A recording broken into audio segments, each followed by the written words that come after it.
muke tare a yau. Salamu alaikum, sunana Ummi Ibrahim wacce aka fi sani da Ummi Zizi. To Malama Ummi Zizi, mun ga a shafin ki kin yi wani rubutu wanda ya dan daga masoya hankali. Shi me dalilin da yasa kika ji har kina son ki dauki ranki? To dalili gaskiya akwai wani kamar Inyamuri Igbo ake ce musu ko? So irin dan Niger Delta ne. Sai muka yi harkan wata business da shi irin na abin da ya shafi crude oil kamar danyen mai kenan ake faɗi da Hausa ko? Haka. Yawa sai muka zauna muka yi tattauna akan wannan kasuwancin akan cewar ina so in shiga. So sai ya yanke min wasu amount kuɗi kenan, sai yanke min wasu kuɗi ya ce da shi zan fara business din. In ya so idan business din ya yi karfi ya tafi na ga komai yana tafiya daidai na ci riba, in ya so sai in ba da wasu kudin, amma yanzu zan fara ba da rabi. In ya so in business din ya yi kyau sai kuma in yi balancing dinsa in cika masa rabi. So ashe kawai ban sani ba gaskiya irin kamar dan 419 ne, dan damfara ne.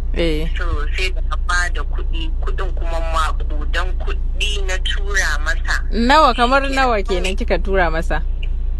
Gaskiya suna da yawa, kamar zai kai kamar let's say in dollars na bashi, amma in dai zan canza shi zuwa, in za a converting zuwa Nigerian money zai kai naira miliyan 450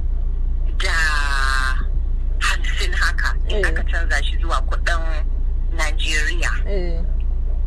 So da na bashi, unfortunately ashe kawai dan 419 ne, sai ya zama na yayi dupin dina, yayi damfara na.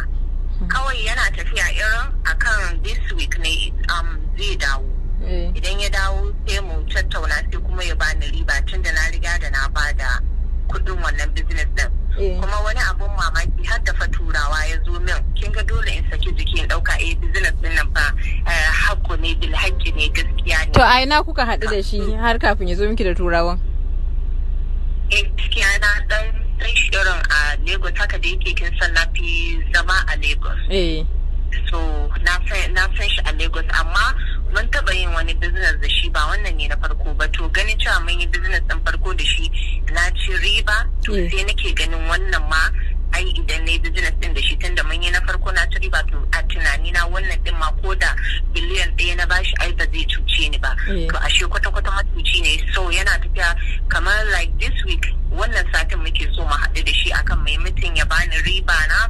So shi kenan kawai nan nemi number ta gaba ɗaya is switched off. Social media duka handles ɗinsa babu wanda ban duba ba, su Twitter ne, Instagram, Facebook, WhatsApp. Duk an goge? Na'am? Na ce duk account ɗin nasa akan social media an goge, babu su? Ba ya goge ba, ya yi dai blocking dina, ai ba zai goge ba tun da yana da taron mutane da yake cuta. So kawai sai na ji ya yi blocking dina off and down. Kawai yana yi sai na san kawai dupin dina ya damfara ta yi. To shi wannan kuɗin da kika bashi gaba ɗaya kuɗin da kika tara ne kika kwashi kika bashi? No, ba zan ce duk kuɗin da na tara ba ne ba. Amma dai ko da gwamna ne, ko kai gwamna ne ka yi asarar kuɗi naira miliyan 450, ko gwamna ne kai ai sai abin nan ya jijjiga ka, ballantana ni 'yar kasuwa. To yanzu da kika bar harkar fim tun wuraren shekara ta 2000, wani irin sana'a kike yi? Mai sauraro zai sani. Yawan sana'un da nake yi, na san manyan gwamnan suna bani kwangila, sannan kuma wannan harkan ma da aka damfare ni na harkan mai din, shi ma ina zuwa in saro tankoki, in je marketers, akwai marketers da na sani masu harkan mai, iyayen gidana manyan mutane ne, in siyar musu. To ke a takaice kenan harkar mai kike yi? Ya, ina harkan mai, kuma sannan na gaya miki ina harkan kwangila, gwamnan suna bani kwangila kamar contract haka, kin gane, ko na titi haka in gyara ko tituna ko makarantu ko asibitoci. To gaskiya business din da nake kenan yake kawo min kuɗi. So shine kin ji abin da ya faru, kawai da ya mini wannan cutan ya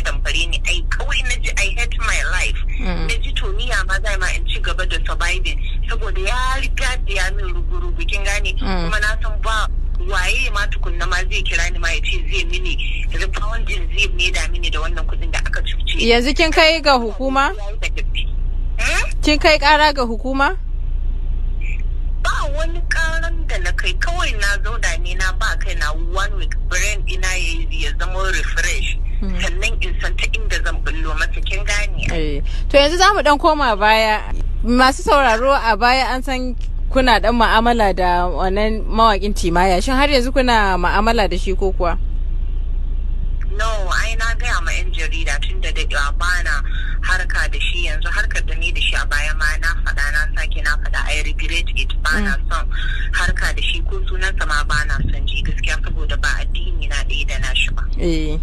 To, a gurguje ka tambaya ɗaya, me yasa kika daina harkar fim a baya? Saboda ina wasu businesses dina da nake samun kuɗi fiye da wanda nake samu a cikin fim, shi yasa na dakatar, na tafi hutu, amma dai na kusa na da sana'ata na fim as a producer, not as an actress. To a kusa ne zaki dawo harkar fim din?